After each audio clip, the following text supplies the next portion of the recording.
Quiero hablarles, comenzamos la semana pasada, yo sé que no se encontraban aquí, voy a cubrir quizás un poquito, pero hemos estado hablando en cuanto a la estructura bíblica familiar y comenzamos la semana pasada sobre el diseño bíblico de la pareja.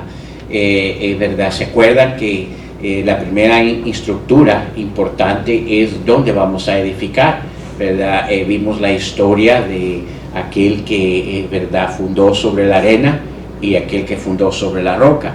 Ahora, ¿verdad? Comenzamos la semana pasada el diseño bíblico de las parejas. Last week or 2 weeks ago, normally for the month of February, I like to touch the area on family. I believe it is important things about the family, and we begin to cover the instruction or the fundamental for the biblical family, the structure that God has designed for the family. And 2 weeks ago, we started with the house that was built on the rock, and it was built in the sand. And it is important to determine where do we want to build. Now, last week, I began to teach in the biblical design of the couple. I believe it is the second important instruction in the family. First, to determine where we're going to build. Secondly, the structure that will hold the family together. And I believe that is the couple, mom and dad. And we're going to continue there tonight. We began in the book of Genesis, chapter 2, verse 24. So we will continue there. Génesis capítulo 2, versículo 24. Es interesante, pero en ese un versículo encontramos lo que yo le llamo esas 7 columnas importantes de la pareja. Ahora, el número 7 en la palabra de Dios tiene un significado especial. Hacia Dios, ¿verdad? Significa el número de perfección. Hacia el ser humano significa lo completo, ¿verdad? Todo aquello que el ser humano necesita, ¿verdad? De acuerdo al diseño de Dios. Y en el capítulo 2 del versículo 24 encontramos lo que es lo completo que la familia necesita para, ¿verdad? Completar aquello que Dios ha diseñado en la familia. So it's interesante. Now, one of the things that it is encouraged that I want us to understand is, and I believe I said that last week, that in Genesis chapter 2, verse 24, we find the 7 pillars that I call what the couple needs in their life. And the number 7 is important in the Bible. When it refers to God, it refers to His perfection. God is perfect. That is His number 7. Now, when it refers to humanity, the number 7, it refers to everything that it's needed to become what God intended to be.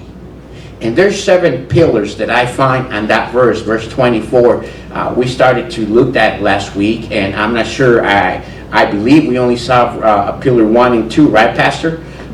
So we got 5 more to go. How long are we going to go? I'm not sure, but I do believe it is important. Ahora, la semana pasada que no estuvieron aquí, comenzamos a ver los 2 primeros pilares. Ahora voy a medio tocar un poco porque creo que es importante, pero verdad, creo que estos son los 7 importantes pilares para la pareja. Una vez más, después de esto, vamos a estar tocando el área de los hijos, ¿verdad? And after we finish with these 7 pillars, we will be touching the area of the kids, because that is important too. So, Genesis chapter 2, verse 24. Let's read it together, please, and follow me in English. Dice así la palabra de Dios, ¿verdad? Génesis capítulo 2, versículo 24. Dice, por tanto, dejará el hombre a su padre y a su madre, y se unirá a su mujer, y serán una sola, ¿qué, hermanos? Carne. Now this is interesting. Therefore shall a man leave his father and his mother, and shall cleave unto his wife, and they shall be one flesh. Now, it is a simple verse that a lot of times we take for granted, and how important it is. This is the very first verse that we find of God's instruction to the couple.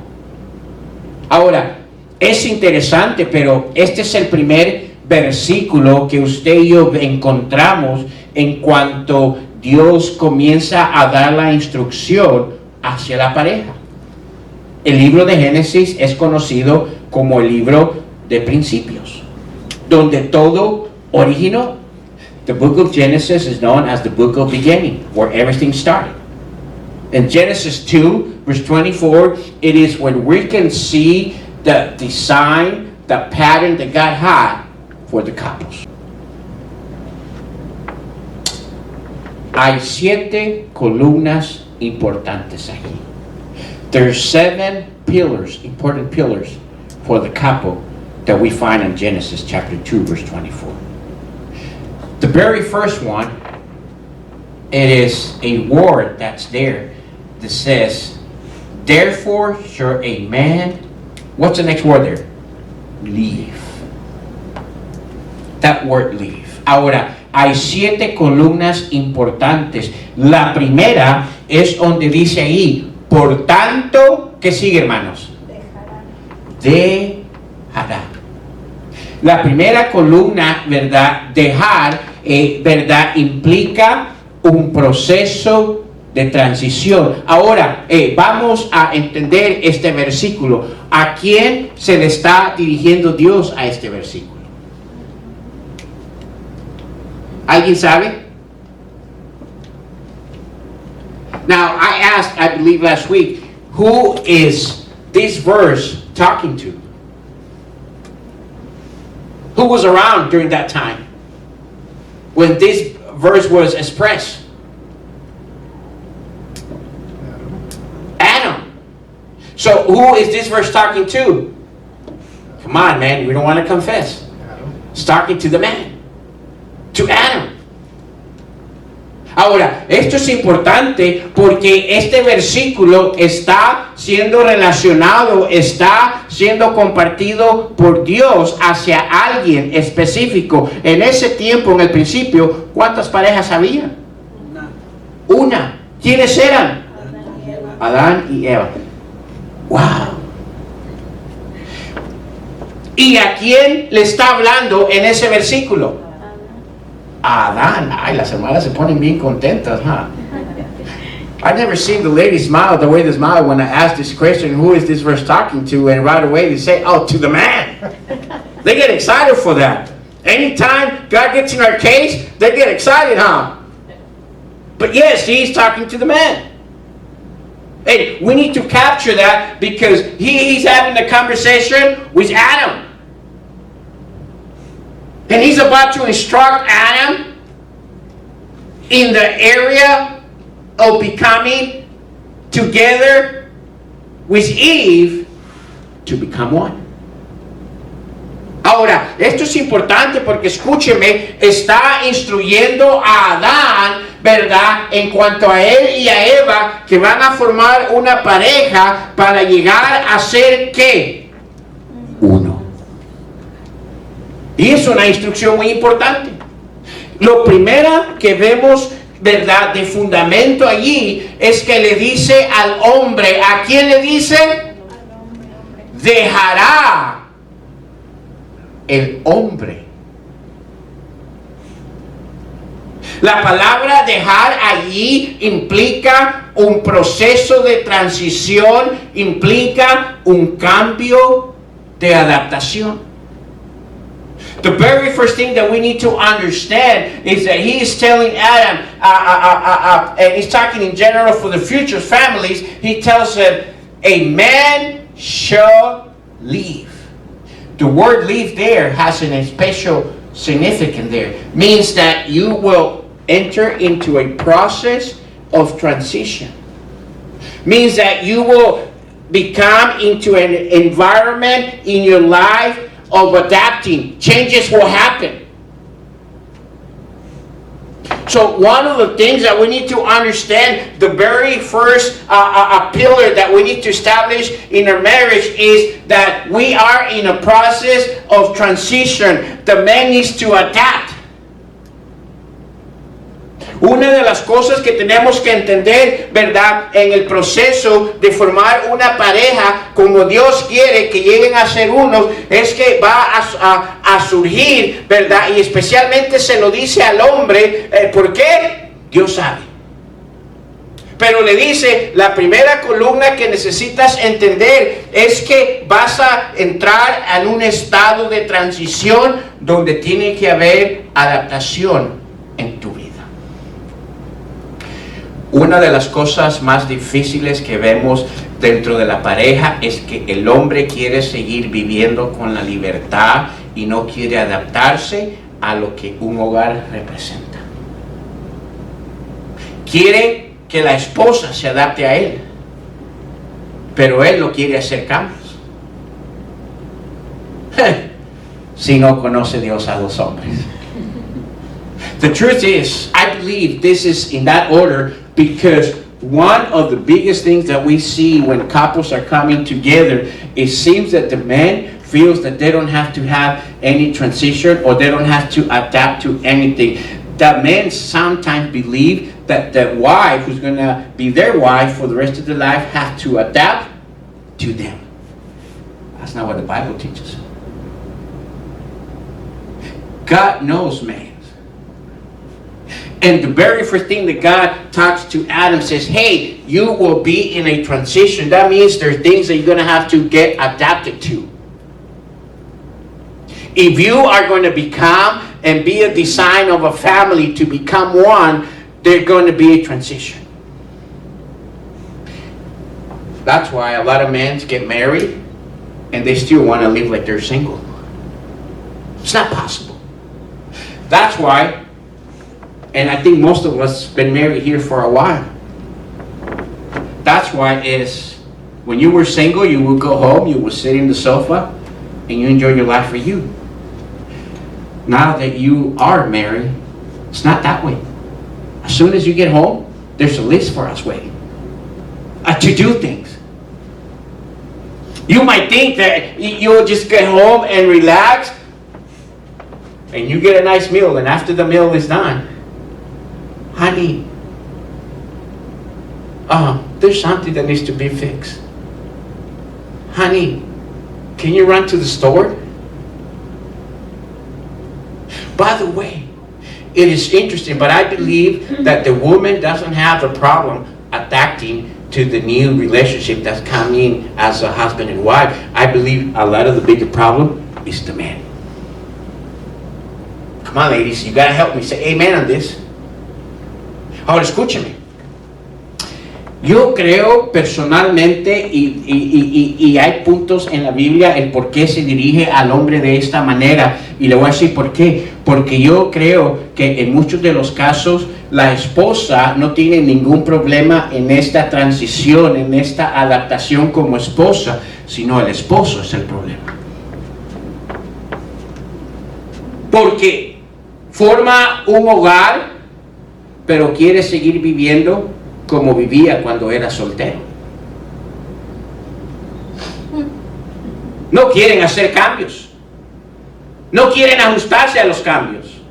Quieren que la esposa haga todos aquellos cambios, pero ellos no.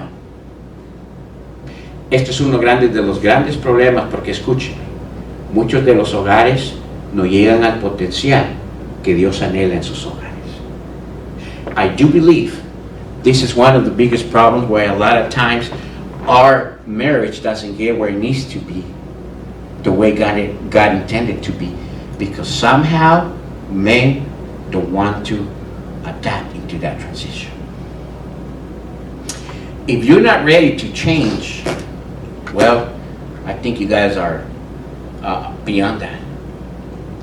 But one of the things that I do on when a couple wants to get married, one of the counsels that I have with the young men is, if you're not ready to make change in your life and from single to married, don't get married. You're going to make a mistake. If you're enjoying your single life the way it is, don't get married. Because the very first thing that needs to realize in a couple is that there will be a transition, knowing each other. You'll find out things that she likes, things that he doesn't like. You'll find out things that he likes and things that she doesn't like. So the very first thing that we need to understand, and that is in the very early of our marriage or becoming a couple, is that you have entered into an area of adapting, changing things in your life. Before, the whole bed was yours. Now you have to share it.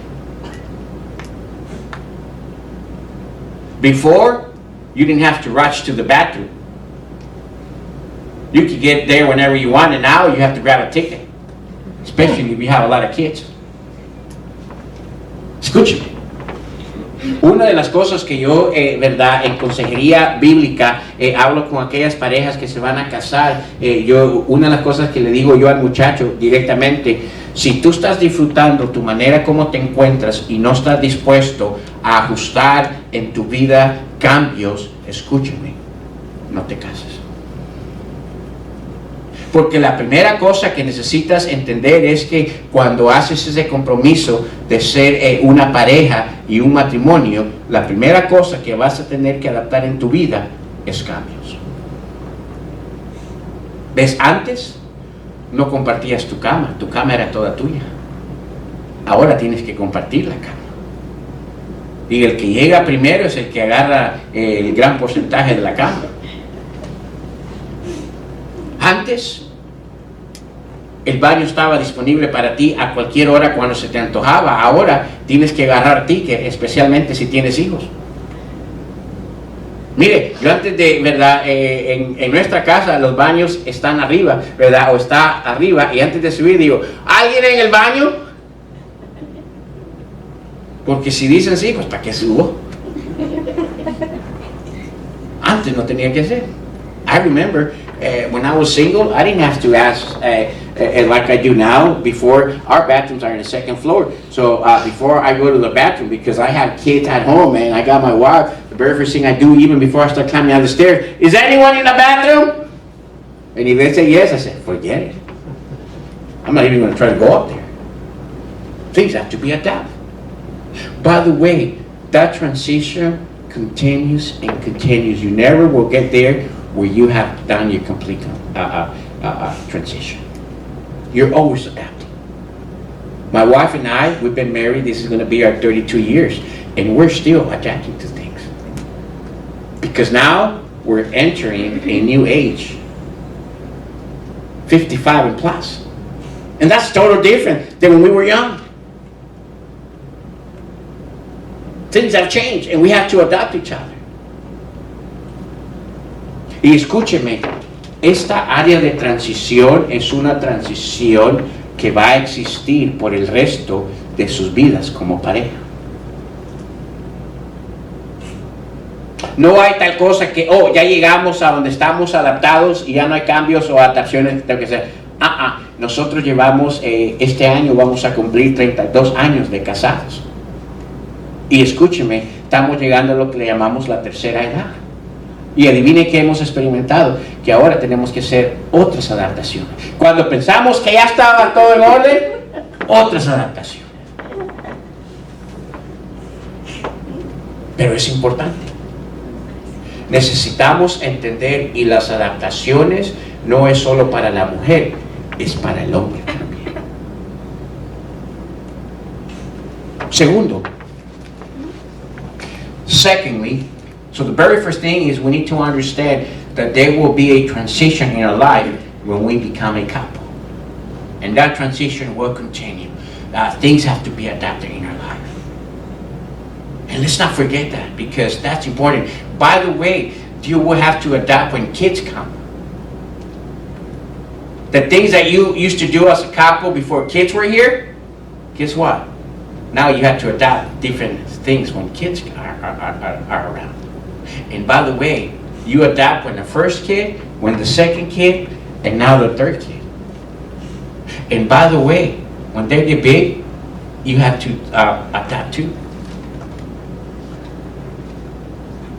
And that's really important. Secondly, pillar that I believe the Bible talks about in that verse is there shall a man. That word man there is important. La segunda o el segundo pilar que vemos allí es este donde dice, por tanto dejará ¿quién, hermanos?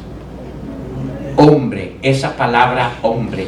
Esa palabra allí no solo se está significando, escúchenme, ¿verdad? El género masculino. Esa palabra hombre allí tiene más profundidad. Now, the word there, man, is not just talking about the gender, but it's talking more deeper into that. The word man there means a person that has a level of maturity.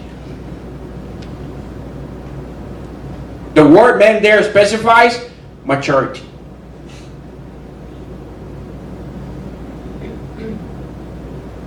Again,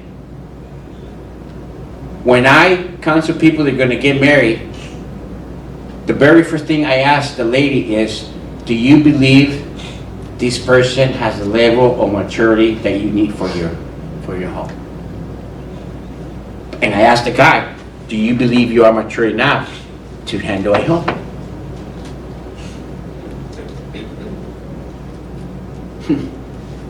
Because once you say yes, there's no turning back. We had some young ladies last week here, and I was telling him, be careful how you choose your husband.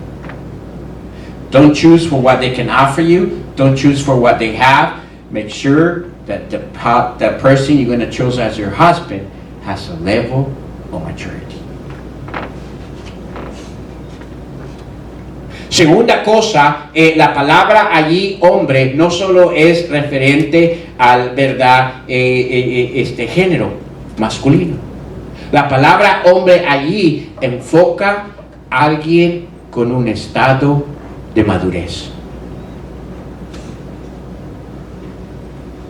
Si va a haber un diseño bíblico en la pareja, ¿verdad? Primero necesitamos entender que necesitamos adaptarnos ¿verdad? A una nueva etapa de vida. Segundo, necesitamos, ¿verdad? Que el hombre tenga un nivel de madurez. Una vez más, cuando yo estoy hablando con las parejas que se quieren casar, yo le pregunto a la muchacha, ¿verdad? Porque de esa manera no viene a reclamar o a decir, yo no sabía. Yo le digo, ¿estás segura que con la persona que te quieres casar y va a ser tu esposo, tiene ese nivel de madurez que tú anhelas para tu hogar? Porque si no tiene ese nivel de madurez, te vas a meter en problemas. I believe every lady that marries the man that saves their husband, they're hoping that they'll be mature. Ladies don't want to deal with more babies than the ones they have. But it's interesting. A lot of times we joke and we say that we are the babies that never leave home. But listen, if that couple will have the biblical design that God intended for the couples, there will need to be the need of a mature man in that place. Now, what is the word mature? Because we need to understand, according to the biblical, what that the word mature means. Ahora, en término madurez, ¿qué quiere decir? Es interesante, esa es una de las razones por qué en tiempos bíblicos los hogares no se formaban hasta que el hombre llegaba a cierta edad. La cierta edad para que el hombre ya pudiera casarse y formar un hogar en tiempos bíblicos, usted sabe que era entre los 30 a los 32 años de edad. Porque habían considerado que a esa edad habían llegado a un nivel de madurez. Ahora, no siempre la edad determina madurez, porque yo conozco gente de 60 años que actúa como niños. Now, you know that is the reason why in Bible times, most of the time when a man was ready to get married, he didn't get married really young. He would get married at her 30s, 32. Because they would consider that at that age is when a man have reached the mature level in their life. By the way, why do you think Jesus waited his ministry till his 30s? Because that's when it was recognized someone that was mature. Now, age doesn't necessarily in our times reflects maturity. Because I can tell you that I know some folks that are 16 years old and they're worse than a baby. But the Bible tells us certain things that a mature person should have. Pero la Biblia sí nos especifica ciertas áreas importantes que un hombre maduro posee. ¿Qué es lo primero? Liderazgo. What is the first maturity that the man will show if he's mature? He will have leadership. By the way, who did God give the responsibility to be the head of the house? Man. The man. So a maturity person, man, it is someone that has leadership. Now, let me explain what the word leadership means, because we like that term, man. Oh, yes, I'm the leader of the house, so we'll do what I say. Oh, we'll do what I'm asking. You know that it is interesting, but leadership in the Bible is connected with one word, servant. So a mature man is someone that shows leadership at the house by serving his family. Ahora escúchame. La primera madurez o la primera cosa que la palabra de Dios describe en un hombre maduro es alguien que tiene liderazgo, es líder. Y escúcheme, como hombres nos encanta ese término. Ah, sí, yo soy el líder de la casa. Yo tengo la autoridad, se va a hacer lo que yo diga. No es ese el término que Dios está hablando. Ese es un término mundano, ¿verdad? Es un término que la Biblia le llama animal. Cuando la palabra de Dios habla de un hombre, ¿verdad?, que muestra liderazgo, usted sabe que algo de las cosas interesantes que el liderazgo más grande que muestra la palabra de Dios es a través de un siervo. ¿Sabe lo que estoy diciendo? Lo que estoy diciendo que un hombre maduro aprende a servir en su hogar a su familia. No hay nada más respeto del liderazgo que el hombre va a tener que cuando sabe servir a su familia. One of the biggest leadership that a man will have in their home is when he learns to serve his family. Especially the wife. You want your wife to respect you as a leader? Learn to serve. What? That's not what I wanted. See, we're not willing to do what the Bible says so we can have the kind of marriage that He designed for us. How different would your house be if you were a mature servant in your house? By the way, ladies, if you have a man that serves in your house, you don't know what a blessing you have. And recognize it. And honor that husband. I said it last week. One of the biggest things that impressed me when I came here, and the way I kind of knew Pastor Dave in a more personal way, is how of a servant he is in his house. It amazed me. He does so many things that I said, man, and I thought I was a great mature leader in the house. ¿Sabe? Una de las cosas que a mí personalmente cuando llegué aquí me impresionó, ¿verdad? Y conozco la palabra de Dios, pero una de las cosas más grandes que a mí me impresionó en mi vida en cuanto a la madurez es la manera, ¿verdad? Yo conozco a Pastor David de una manera más personal, ¿verdad? El tiempo que hemos tenido. Y una de las cosas más grandes que a mí me ha admirado en la vida de él es la manera que él sirve en su hogar.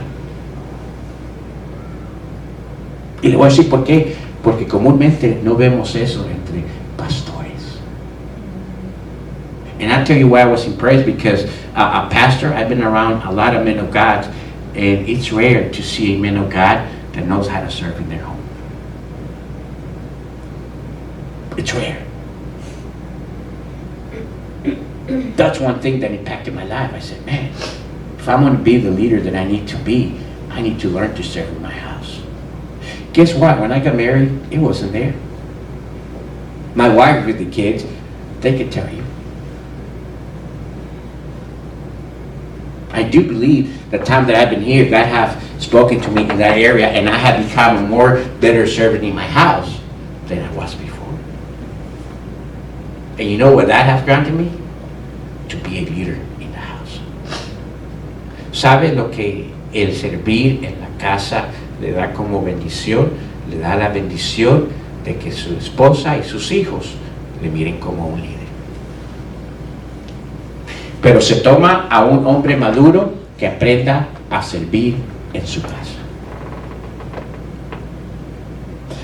Segundo, su madurez, el hombre maduro tiene liderazgo. Segundo, da provisión. Secondly, a maturity man not only gives leadership, but gives provision. The word provision means provides for the needs of the wife and the family.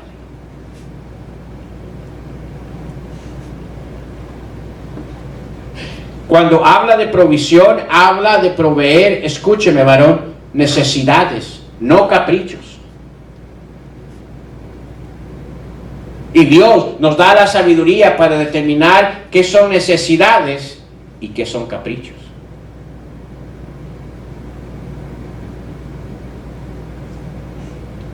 A mature man knows how to provide for their house. Now, every need. And every need is not just a roof and food. Because the wife has more needs than that. The wife has a need of time of the husband. The kids have a need of daddy. Yes, they're aware that you provide a meal. Yes, they're aware that you provide their clothes. Yes, they're aware that you provide a roof, but that's not the complete need of the family. And a mature man learns to provide all the needs of the family. Ahora, escúcheme. Cuando hablamos de provisión, no solo habla de proveer a nuestra pareja y a nuestros hijos, ¿verdad? Un techo y un alimento. Eso es lo básico. Cuando habla de provisión, habla de cada necesidad. Nuestras esposas, escúcheme, tienen necesidades más allá de simplemente alimentación y vestimiento y casa. Provisión en tiempo. Nuestras parejas quieren tiempo. Una de las grandes quejas que vamos a escuchar comúnmente de las hermanas es que no tiene tiempo para mí. Es interesante cuando las estábamos citando todo el tiempo que hacíamos para ellas. Cuando queríamos conquistarlas, miren, ¿cuál es nuestro primordial tiempo? Estamos un poco callados esta noche. Now, I believe one of the areas that we sometimes lose our maturity in providing them is time. Our wives need our time. You need to have a time for your wife. You need to have a time for your kids. She goes, but how do I do it? I work. It is interesting.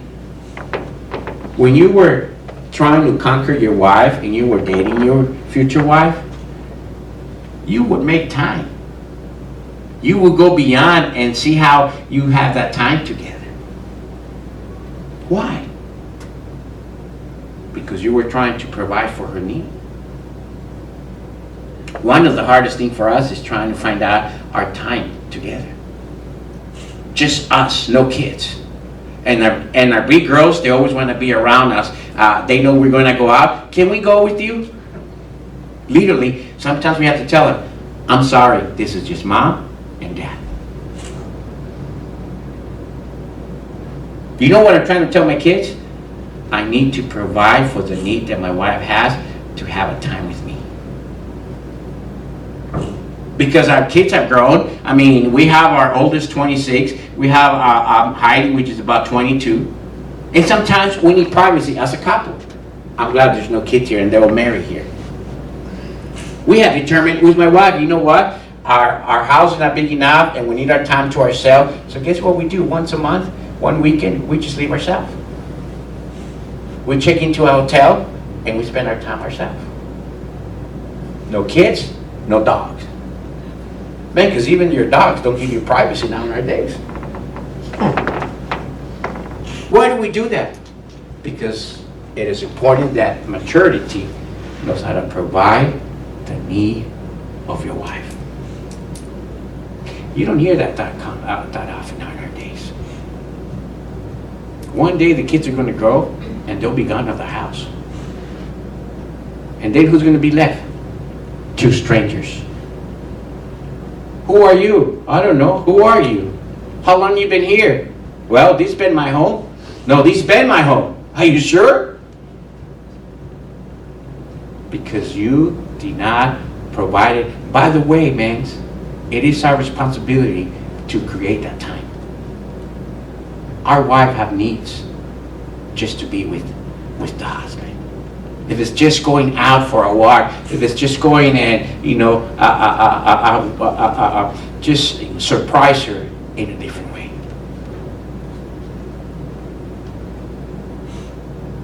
It is important for us. That's the way God intended us to be. Now, third, a mature man not only has leadership, doesn't know, not only provides, but protects. Has leadership, has provision, and protects. This is a mature man. Un hombre de madurez, escúcheme, da liderazgo, da provisión y da protección. Ahora, la palabra protección tiene tres áreas importantes. Protege seguridad, asegura que su familia y su esposa está en un lugar seguro. Now, protection has three parts to it. First part is security. It is important for a mature man to have the family in a secure place. When you go to work, your family should feel secure. That everything is okay. That they are protected. That somehow the husband they have taken care of everything. Me. Even the very small details. I have AAA. You know why I have AAA? Not necessary for me, because if I go down the road and something happens, I can change a tire. I can call a towing truck. But you know why I have AAA? For the security of my wife. Because when she travels, she goes out on a car, something happens, I've told my wife, all you need to do is call AAA, here's your car, here's your number, they'll come and do whatever they need to do for you. What am I doing? Providing security. Now, I think a lot of men are good in that area. Ahora, seguridad, es verdad, debe de, cuando usted se va a trabajar, su familia debe de sentirse seguro hasta que usted regrese. Segundo, protección no solo implica seguridad, pero implica los sentimientos de ella. Usted debe de proteger sus sentimientos. Secondly, protection not only means security, but listen, includes being supportive of her emotions. I believe you need to give security, protection to your wife in their emotion, in their feelings. By the way, most of the time the ladies conduct themselves how they feel every day. You know, the responsibility that we have as a man is to kind of encourage and build their feelings into a positive way.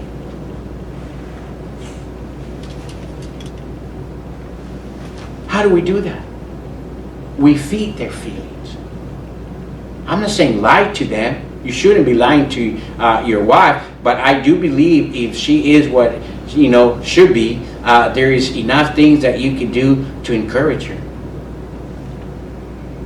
You know, one of our favorite words, if you go to our house, if you ask my kids, what is the most common word that is used daily in your house? They'll tell you what it is. It's this: I love you. Who knows how many times a day we say the word to each other? You know what's the first word that my wife hears in a text daily? I love you. What am I doing by that? I'm feeding her feelings. Wow, I love me. Hey, thank you. You're amazing how you do things in the house.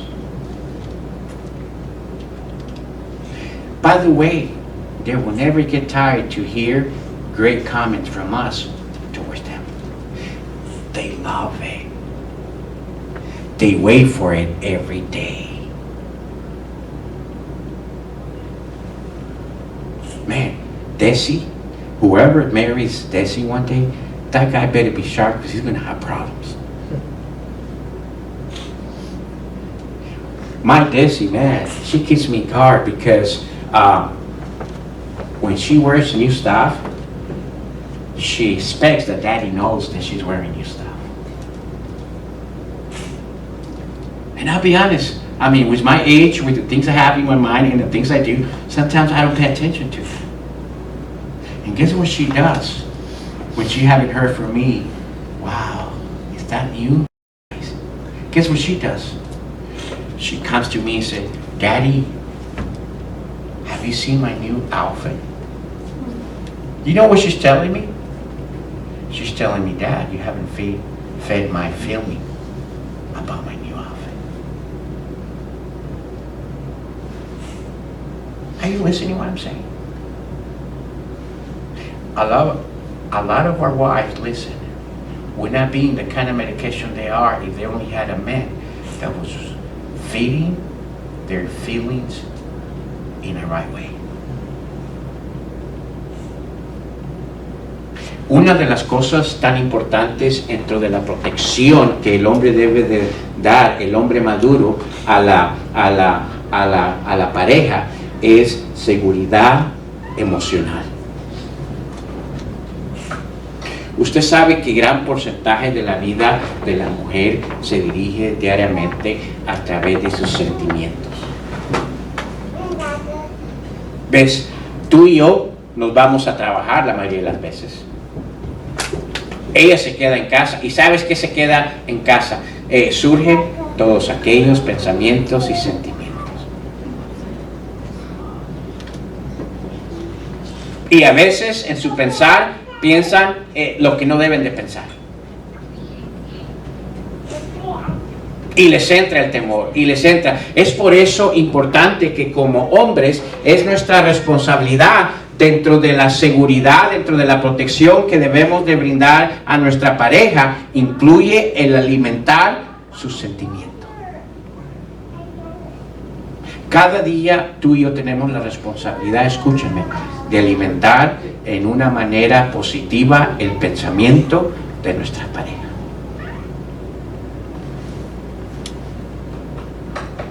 Una de las palabras más comunes que tú puedes preguntarle a mis hijos, van a escuchar en nuestra casa diariamente, continuamente, es esta palabra: te amo. ¿Sabes cuál es el primer texto que mi esposa recibe, verdad, cada día de mí? Te amo. ¿Sabes qué estoy haciendo con eso? Estoy alimentando su sentimiento.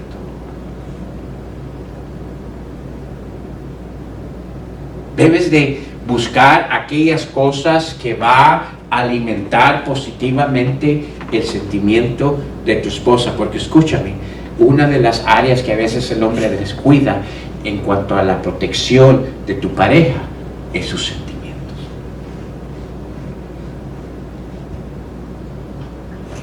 No nos gusta. Ay, pero eso se toma trabajo. Bienvenido al matrimonio. Yo pensé que era así por así. ¿Sabes cuál es una de las quejas más grandes de la esposa hacia el esposo? Es esta: es que no conoce mis sentimientos. ¿Tú le has preguntado a tu pareja cuáles son sus temores que ella medita? Have you asked your wife what are the fears that she has in her life? Well, she shouldn't be. Trusting the Lord and everything will be okay.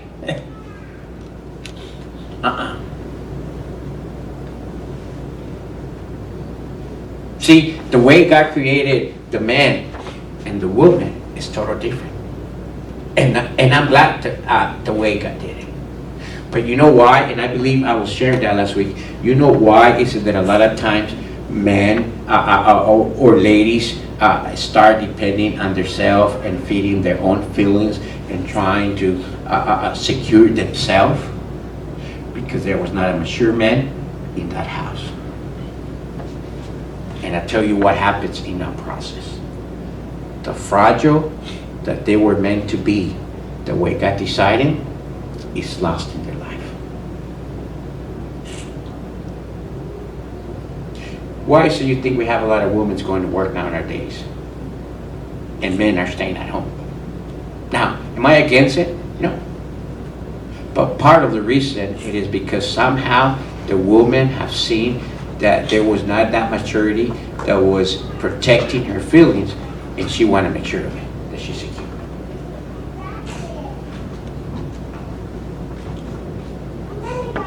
There's a lot that I could go in there. Sabe que una de las razones por qué en muchos de los escenarios, escúcheme, hoy en día la esposa es la que se va como líder a trabajar y a traer ¿verdad? Lo que es para el sostén del hogar, y el hombre se queda en casa. ¿Usted sabe por qué es? Porque de alguna manera el hombre no supo cuidar, proteger ese sentimiento de seguridad en su vida. Y ella tuvo que, ¿verdad?, tener esa iniciativa, y ella tuvo que asegurar que su sentimiento y su protección está ahí. Porque no había un hombre maduro. ¿Estamos entendiendo, hermano?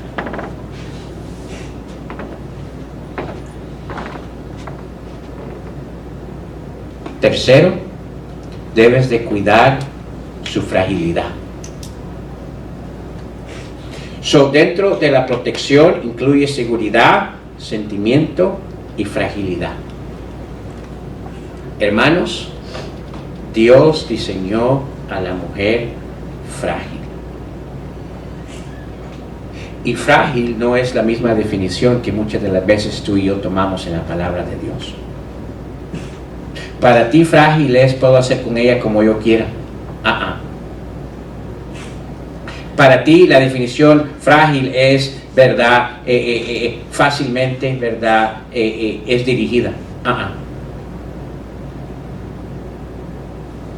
Third, in that area of maturity, that you need to be a protector, you need to protect their security, you need to protect their emotional support, and you need to protect man, this is a hard word, vulnerability. That means the fragile that she is. You want to make sure that your wife maintains the fragile that God made on her life. I love my wife to be fragile. I love when my wife tells me, I couldn't do it without you. Yes, I'm the superhero. Yes, I did it. You know why I go out every morning and warm up the car for my wife? Because I want her to maintain fragile. You know why is that I go and fuel my wife's car every week? Because I want to make sure she maintains fragile. You know why, when there's a lot of bags from the market, I tell my wife, you just park, come in, and let me take care of it. Because I want to make sure she maintains fragile. Now, can she do it? Yes, she can do it. But you know what I want? I want my wife to be how God made her.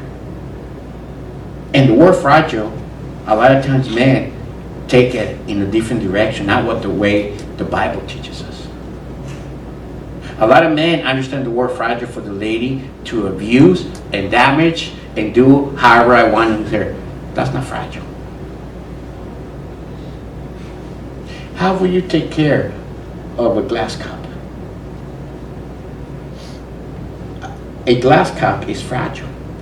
You're really careful with it.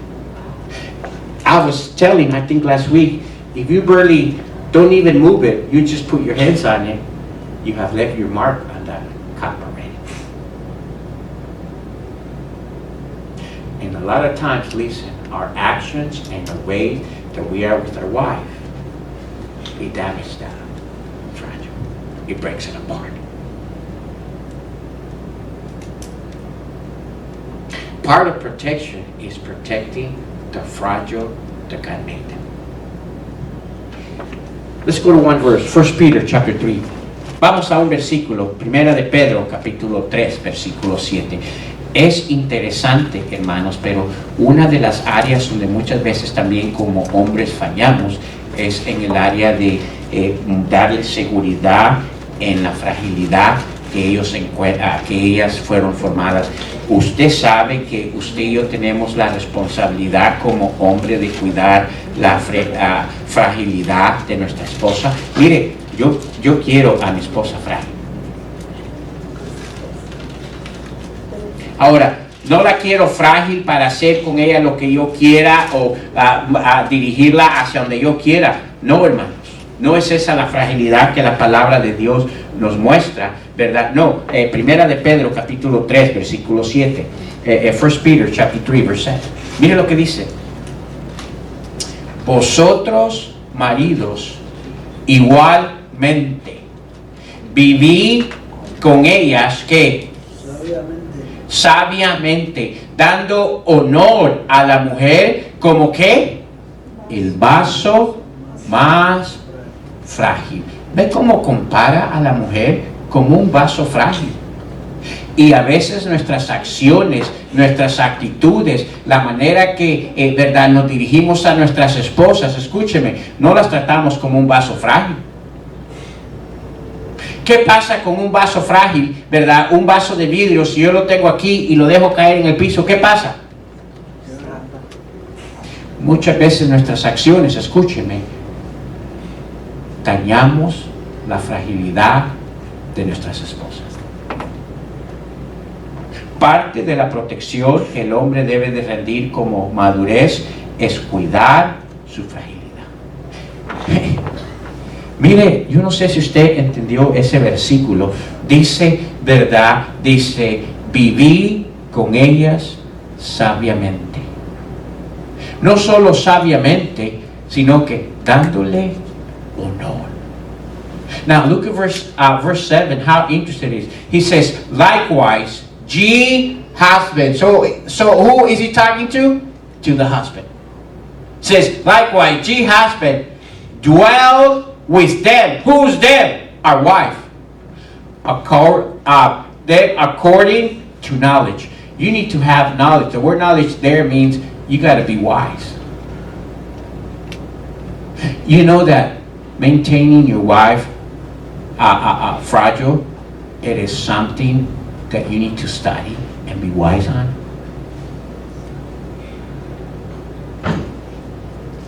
But look at, there's two things. One, you have to have knowledge. And two, giving honor unto the wife. The word honor is amazing.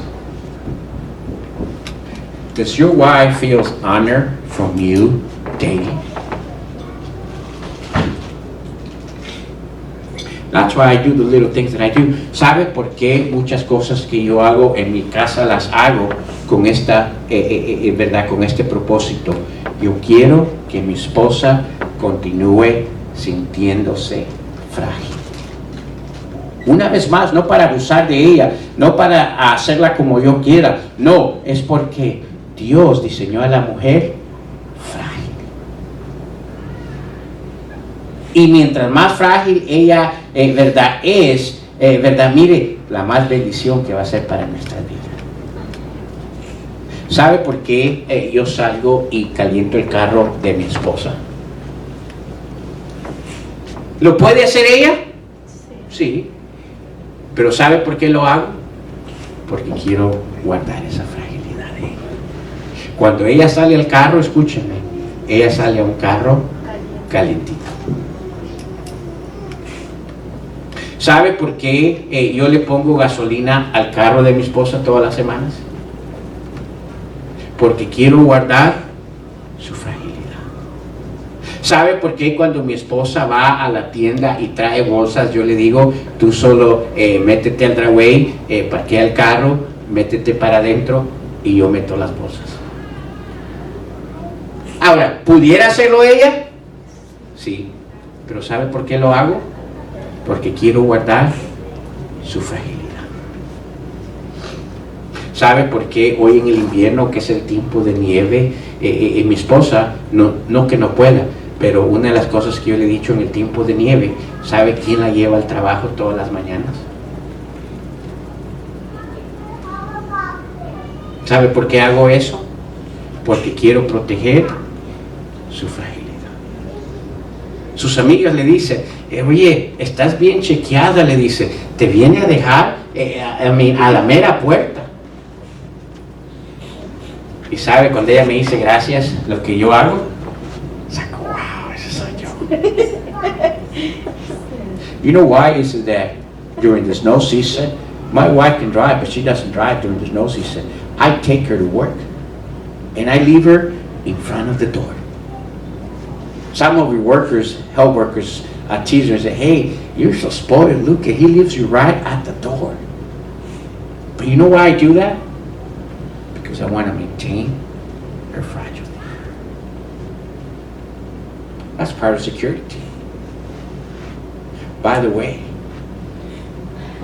when she tells me that, and she says, thank you for doing that, I feel like, yes, I did it.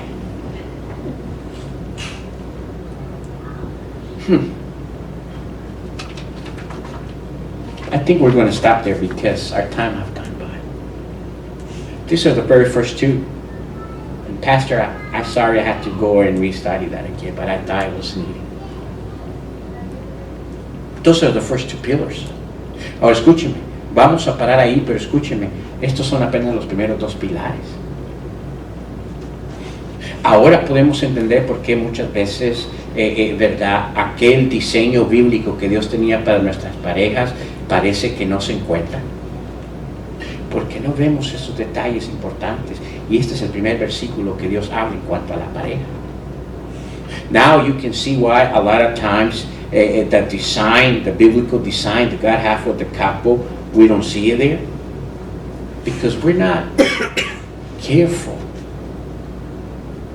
in the design that God created for us to be able to have that amazing marriage in our house. These very first two.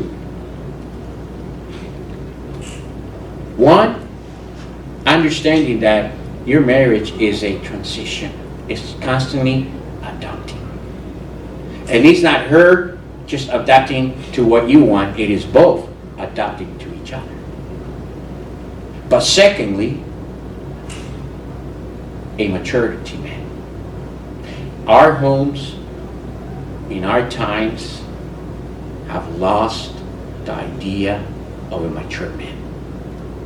There is a lot of men at home, but they're not mature. They're not showing leadership. they're not showing provision, and they're not showing protection. No wonder we have the kind of families that we have in our days. Escúcheme.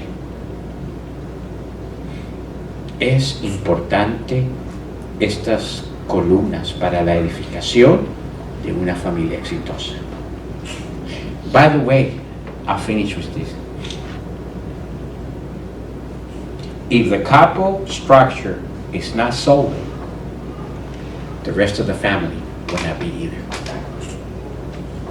That's why this is important. Termino con esto. Si la estructura de la pareja no muestra solidez, escúcheme, el resto de la familia no lo estará tampoco. Por eso es que tomo el tiempo en las parejas, porque escúcheme, si no hay solidez en la pareja, no va a haber solidez en el resto de la familia. Qué importante es esto, hermano. Espero que lo que hemos comenzado a ver sea de bendición. Ahora, faltan las otras 5 columnas o pilares. Estas son las primeras 2. Now, there's 5 more pillars. And I know Pastor's ready for the next one. And I think he gave it to us last week, what number 3 is. What is it? You can come back in 2 weeks and we'll continue there. Dentro de 2 semanas, cuando regresemos, vamos a continuar esta área, que yo creo que es importante en la estructura de la pareja. Amén. Así que esta semana les hago un reto. Varones, mostremos liderazgo, mostremos protección y mostremos provisión en nuestras familias. Amén. So this week, I do want to encourage the man. Let's go out this week and show leadership, show maturity in your life by providing leadership, protection, and providence in their lives. And man, you'll see what kind of home you enjoy. Your wife might say, wow, what happened here? Su esposa quizás va a decir, ay, ¿qué pasó? ¿Estás bien? Te llevo al doctor. Y al principio quizás, si no está acostumbrado a eso, sea un poco verdad para ella. Pero eso es solo una muestra que tanto usted ha descuidado su fragilidad. Aquí es donde muchos de los hombres perdemos. De ser la seguridad a nuestras parejas que deberíamos de ser. No cuidamos su fragilidad. Vamos a orar. Let's pray.